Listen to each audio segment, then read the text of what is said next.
तो if you are wondering कौन सा स्कूल चूज किया जाए, medical, non medical, commerce, arts, किसी भी फील्ड में आफ्टर 10th क्लास, ठीक है, आईसीएसई, सीबीएसई, और स्पेसिफिकली कौन सा ऐसे मतलब क्या देखना चाहिए हमें स्कूल में एंड ऑप्शनल सब्जेक्ट के हिसाब से लेना चाहिए या what ever, this video is for you. तो देखो यार, हम हर चीज़ की बात करेंगे कि आपको एज ए जनरल कोई स्ट्रीम लेनी है या फिर कोई पर्टिकुलर मतलब कॉम्पिटिटिव एग्जाम फोड़ना है उसके लिए लेनी है, और मतलब चारों स्ट्रीम्स के बारे में। तो सबसे पहले यार देखो, ऐसा है कि तुम मेडिकल लो, मेडिकल और नॉन मेडिकल में ज़्यादा ऐसा फ़र्क नहीं होता, तो दोनों चीज़ हम साथ में लेते हैं। अब मेडिकल और नॉन मेडिकल में क्या है ना यार, कि जब भी तुम्हें कोई चीज़ फोड़नी है, जैसे नीट और जेई है, उन एग्जाम्स में जैसे तुम्हें पता है बहुत बुक्स होती हैं, ठीक है, एच सी वर्मा वगैरह होती है, वॉल्यूम 1, मतलब कितनी, मतलब एच सी वर्मा सर की किताबें, ठीक है, और ऐसे आर एस अग्रवाल वगैरह बहुत होती हैं, ठीक है, तो ऐसे मतलब बहुत किताबें हैं। तो उनमें क्या चीज़ आती है कि सीबीएसई एक बेटर ऑप्शन होती है। वाई? अगर तुमने सिर्फ उस पर फोकस करना है। क्यों मैं क्यों बोल रहा हूँ? बिकॉज आईसीएसई और सीबीएसई का 3 साल पहले सिलेबस सेम हो गया था, पर बुक सेम नहीं हुई थी। एंड एनसीईआरटी बुक बहुत हेल्प करती है, जैसे हम कहते हैं ना गाइड, सबसे पहली बुक अगर तुमने ये सब फोड़ना है तो एनसीईआरटी सॉल्व करो, ये बोलते हैं, ठीक है। तो इसमें एक एज होता है जेई और नीट में। अब मैं ऐसा क्यों बोल रहा है, मैंने तुमने बता दिया कि भाई एनसीईआरटी करना फ़ायदा होता है, ठीक है, मतलब अगर तुम आईसीएसई में हो और जेई वगैरह करना है तो आर डी शर्मा वगैरह वो सब बुक्स करने से पहले, ठीक है, जो एच सी वर्मा वगैरह वो सब बुक्स करने से पहले तुम्हें मोस्ट केसेस में एनसीईआरटी करनी पड़ेगी, बिकॉज उससे एक बार क्लियर हो गए फिर उन लेवल पे जाओगे, तो ये चीज़ ज़रूरी होती है। तो और मैंने ये बता दिया। अब ये मोस्ट लोग को पता होता है कि अच्छा सीबीएसई ऑप्ट करें।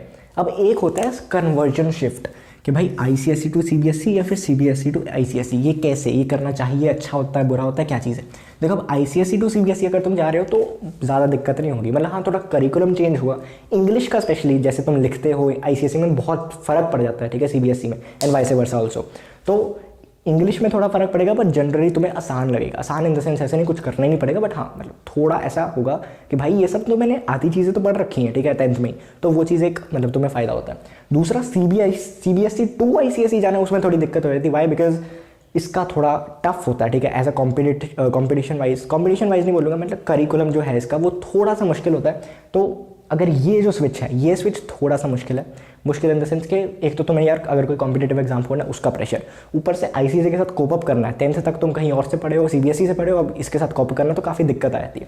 तो आईसीएसई अभी इस केस में तुम सीबीएसई चूज़ करना चाहोगे, ठीक है। बाकी फाइनेंसिस पे भी थोड़ा बहुत डिपेंड करता होता है यार कई बच्चों का, तो जिनका सीबीएसई नहीं अफोर्ड करता वो कई बार स्टेट बोर्ड में जाते हैं, and that is fine too, ठीक है। बस वो है कि तुम्हें मतलब कई बार ऐसा मोस्ट केसेस में एक अलग इंस्टीट्यूट पे जाना पड़ेगा, वहाँ पे मतलब किसी भी बोर्ड में हो, मोस्ट केसेस में लोग जाते हैं, ठीक है, या तो आजकल ऑनलाइन ले लेंगे कोई सब्सक्रिप्शन या फिर इंस्टीट्यूट में जाएंगे।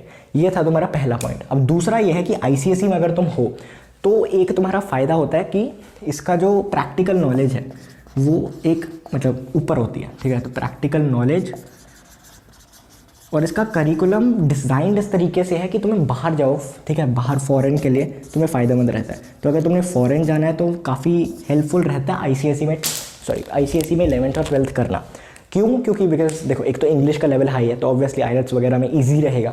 दूसरी चीज़, फॉरेन जाना है तो आईसीएसई का एक होता है, ठीक है, उनका करिकुलम ही बाहर के हिसाब से डिज़ाइंड है, तो ये कह जाए तभी थोड़ा मुश्किल लगता है हमें कभी अलग अलग चीज़ें।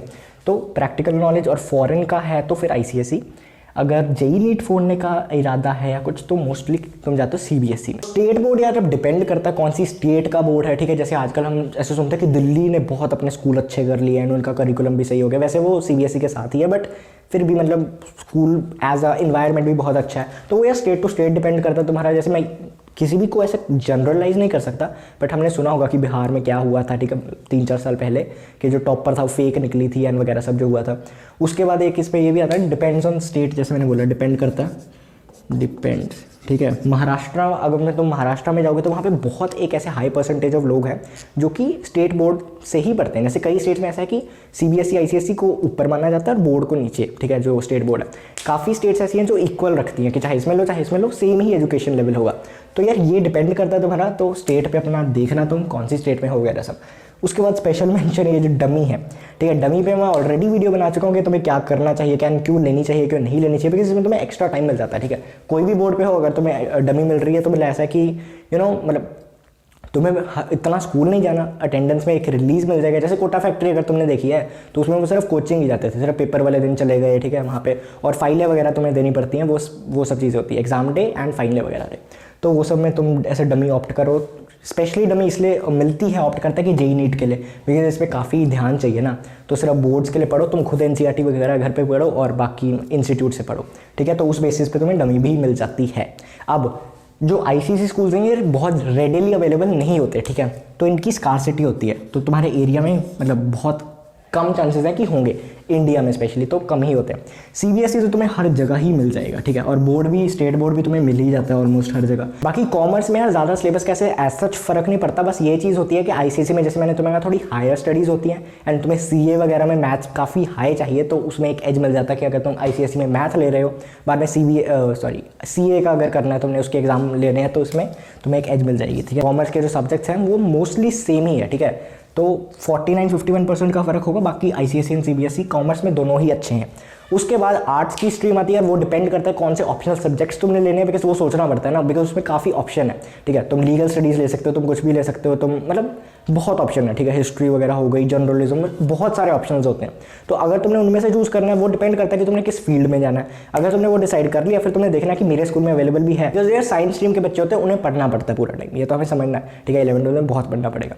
आर्ट्स में ये चीज़ होती है कि तुम्हें इंटरैक्ट ज़्यादा करना पड़ता है, बिकॉज उसके बाद भी जाओगे तो इंटरैक्शन का ही कोई कोर्स होगा, ठीक है। इंटरैक्शन का ही तुम्हारा आजकल मतलब बहुत सी आईटी फॉर्म्स है जो कि ले रही हैं आर्ट्स के बच्चों को, बिकॉज उन्हें ह्यूमंस को समझना है। एंड जैसे साइकोलॉजी वगैरह सब्जेक्ट्स मोस्टली आर्ट्स में होते हैं, तो ह्यूमंस के साथ इंटरैक्ट कैसे करना है वो आर्ट्स वाले बताते हैं। तो ऐसा नहीं है कि तुम्हें जॉब्स वगैरह नहीं मिलेंगी भाई, इन सब जो कंपनीज आईटी कंपनीज उनमें भी मिलती हैं आर्ट्स वालों को। बाकी जैसे मैंने तुम्हें कहा था कि यार ये जो सीबीएसई है ये काफ़ी स्ट्रक्चर्ड होता है, ठीक है, एनसीईआरटी वगैरह के फॉर्म में। ये इतना स्ट्रक्चर्ड नहीं होता कि जैसे मैंने तुम्हें कहा कि मिल जाएगी भाई, ठीक है, बुक्स वगैरह ऐसा नहीं कि मिलेंगी, वो तो ऑनलाइन वगैरह मंगाऊंगा मिल जाएगी, थोड़ी एक्सपेंसिव होगी पर मिल जाएगी, चलो। बस इसमें एक ये जो मैं माइनस पॉइंट मानता हूँ या क्या, कि सबकी बुक्स अलग है, बुक्स अलग हैं, ठीक है। हर स्कूल टू स्कूल डिपेंड करेगा तुम्हारी बुक्स का। सिलेबस सेम होगा, करिकुलम सेम होगा, बुक्स अलग होंगी। उसमें एक दिक्कत क्या हो जाती है, जैसे ये बहुत छोटी सी ऐसी दिक्कत है, बहुत बड़ी चीज़ नहीं है। एक ये है कि बस देखो, अगर मैंने बुक्स मंगाई आईसीएसई की, यानी मुझे यूट्यूब पे पढ़ना है, ठीक है, मैंने लगाओ, क्लास नहीं लगाई या कुछ, और फिर यूट्यूब पे मैं देख रहा हूँ इस बुक की क्या है, बहुत कम चांसेस होंगे कि होंगे, ठीक है, बुक्स ही बहुत है, तो तुम वो बुक सर्च करोगे कि ये चैप्टर किसी ने पढ़ाया है क्या, तो वो मतलब कई बार होता है, कई बार नहीं होता। इसमें तो क्या है कि एनसीईआरटी है, इसमें तो कोई गलती भी नहीं हो सकती, मतलब कहीं से सॉल्यूशन देखो, तुम्हें यूट्यूब पे लाखों मिल जाएंगे, कितना। तो सीबीएसई का तो ये एक चीज़ है, फ़ायदा है। आईसीएसई के यार तुम्हारे 6 सब्जेक्ट्स होते हैं, जैसे मैंने, अगर तुम्हें नहीं पता तो इंग्लिश 1 एंड इंग्लिश 2, इसमें 2 अलग अलग होते हैं, ठीक है। लैंग्वेज एंड लिटरेचर, एस्से वगैरह, और इसमें कॉम्प्रीहेंशन वगैरह जो होता है, कॉम्प्रीहेंशन मतलब जो नॉवल वगैरह है वो सब तुम्हारा इंग्लिश 2 में आएगा। उसके बाद सीबीएसई में तो एक ही होती है, ठीक है, इंग्लिश ही होती है, बाकी कुछ ज़्यादा फर्क है नहीं। कई आईसीएसई स्कूल्स में जैसे तुम्हारा क्या बोलते हैं उसे, पंजाबी, हिंदी, या फिर कोई ऐसे रीजनल लैंग्वेज या फिर हिंदी, ठीक है, ऐसी भी एक होती है जिसका एग्ज़ाम देना पड़ता है तुम्हें। तो वो भी तुम्हें देखना है कि 6 सब्जेक्ट्स हैं या 7 भी हो सकते हैं। तो एक उस चीज़ का तुम्हें ध्यान रखना कि अगर ऐसा है तो फिर तुम्हें देखना है। मैंने तुम्हें सब बता दिया कि कैसे कैसे करना है, क्या करना है। बाकी ये डमी है, ये बहुत कम स्कूल्स में मिलती है, बट इस पर मैं ऑलरेडी वीडियो बना चुका हूँ, तो मैं ज़्यादा एक्सप्लेन नहीं करूँगा, तुम डिस्क्रिप्शन में लिंक है वो देख लेना। भाई मेडिकल लूँ कि नॉन मेडिकल लूँ, सब्जेक्ट मोस्टली सिमिलर है और मुझे सब में इंटरेस्ट है, तो क्या करना चाहिए मुझे? पीसीएमबी ले सकता हूँ क्या मैं, या फिर यार मुझे नॉन मेडिकल और कॉमर्स में बहुत तकलीफ हो रही है यार, कॉमर्स विद मैथ्स लूँ या नहीं?